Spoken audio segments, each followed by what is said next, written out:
lods, time out muna tayo sa food trip. Today ay pamper time ng aking little one. Meron ako na-discover na Hydro Spa for babies at located ito sa 2nd floor, PB 202 Connecticut Arcade, Green Hills Shopping Center, San Juan Metro, Manila.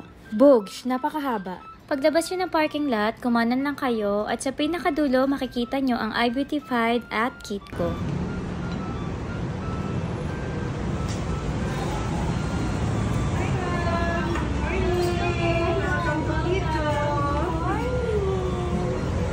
Pagpasok mo pa nga lang ay bubungad sa iyo ang kanilang mga friendly staff.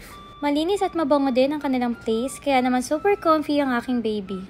Take note, kailangan niya magdala ng swimsuit ni baby. Maigi din na nakatulog siya ng at least 1 hour para naman good mood ang ating little one.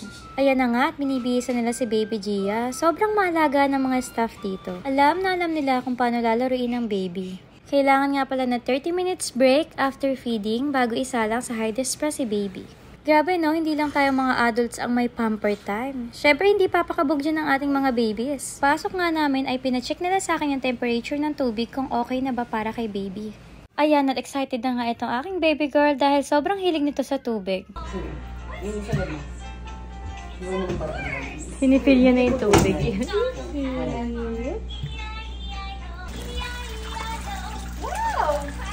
Wow!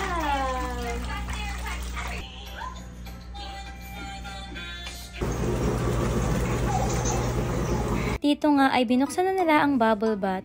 Para bang nasa mini jacuzzi ang aking baby girl. Tuwang-tuwa nga din siya dito sa mga bath toys. Medyo nahirapan pa nga silang iahon to si Baby Gia dahil ayaw magpaawat. At hindi pa dyan natatapos ang spa experience ng baby ko. Mayroon pang facial treatment niyang batang yan. Haru, Diyos mio, nakataas pa talaga ang mga kamay.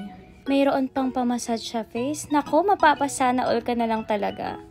Ayan nga, tapos na ang pamper day ng aking baby girl. Humikap pa nga siya after nyan, halatang na-relax talaga siya. Pauwi na kami, i-attach ko na lang ang price list for your reference.